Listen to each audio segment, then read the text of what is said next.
Ritual of food gathering.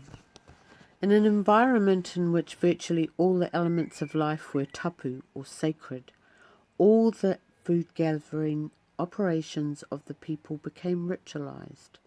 Rules had to be obeyed when it came to the gathering the long list of foods the forest provided.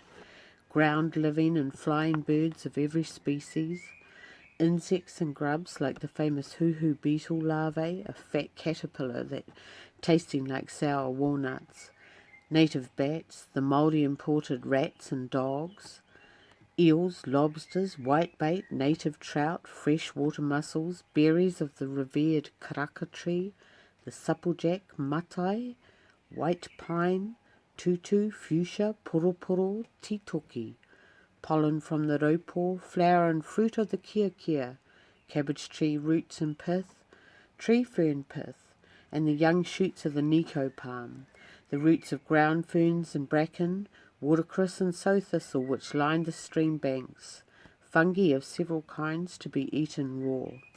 Earthworms of some kinds were cooked and eaten as a meal before death.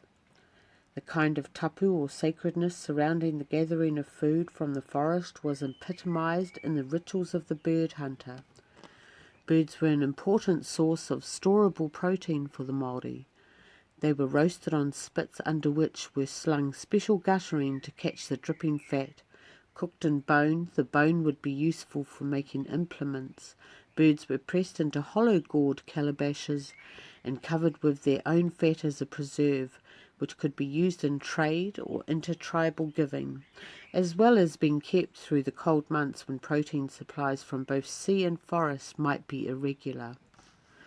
A building, the wharimata, was set aside as a place where the fowler's gear was kept and new traps and snares made.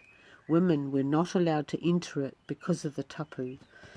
When setting bird snares, the hunters said charms. When working his trap lines, the hunter avoided certain expressions of speech lest the birds hear him and escape.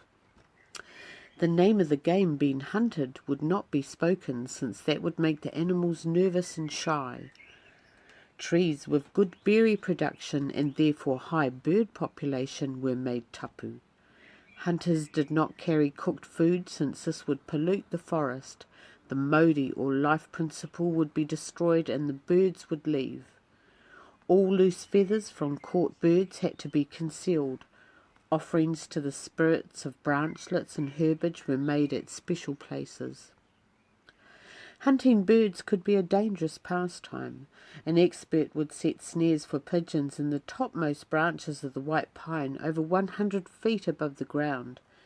A proverb had it that a tree-climbing expert is food for roots. Such men would use slim spears up to 30 feet long to catch birds from hides and platforms high up in the trees. Ground birds were caught in snares set over their pathways. A kaka parrot could be trained to act as a decoy bird. On frosty winter nights, roosting birds like tuis or pigeons could be caught by hand as they sat stiff with cold. The now extinct Maori dog, kuri, was used to track down the flightless kiwi. Other kinds of snares and pit traps were used to catch the succulent native rat, kiore. The tribe would make great efforts to keep the bird population in its forests high and attract more birds from neighbouring tribal lands, but most important for the continuing fertility of the forest was the presence of the modi, represented in carved stone talisman in which the powers of certain spirit gods were implanted. The spirit life was at the core of the Maori relationship with the forest.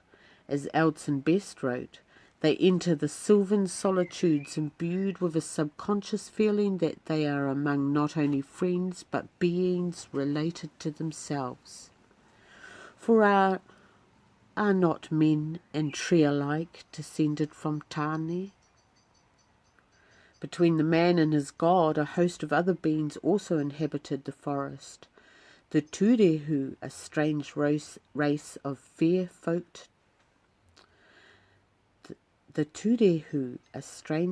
of fair-haired folk, fairies, elves, as well as ogrish monsters called taniwha, many of whom had the characteristics of the European dragon.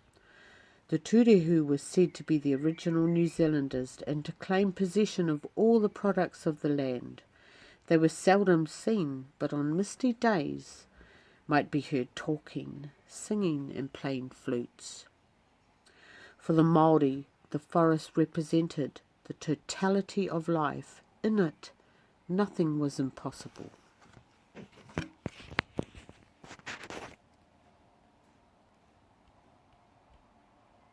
I'm going to do that last chapter again. Between the man and his god, a host of other beings also inhabited the forest. The Tūrehu, a strange race of fair-haired folk. Rah! Toot! Between the man and his god, a host of other beings also inhabited the forest. The Tūrehu, a strange race of fair-haired folk, fairies and elves, as well as ogrish monsters called taniwha, many of which had the characteristics of the European dragon. The Tūrehu were said to be the original New Zealanders and to claim possession of all the products of the land. They were seldom seen, but on misty days might be heard talking, singing and playing flutes. For the Maori, the forest represented the totality of life. In it, nothing was impossible.